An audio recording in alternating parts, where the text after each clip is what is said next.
हनुमान बड़ायल बेला, पूरी लंका जलाए अकेला। हनुमान बड़ायल बेला, पूरी लंका जलाए अकेला।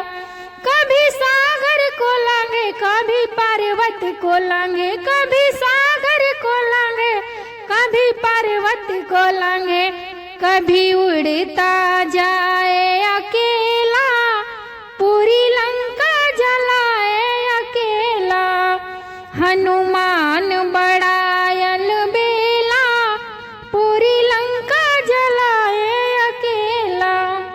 कभी लंका के द्वार, कभी लंका के पार, कभी लंका के द्वार, कभी लंका के पार। कभी लंकिनी को मारे अकेला, हनुमान बड़ायल बेला, पूरी लंका जलाए अकेला। हनुमान बड़ायल बेला।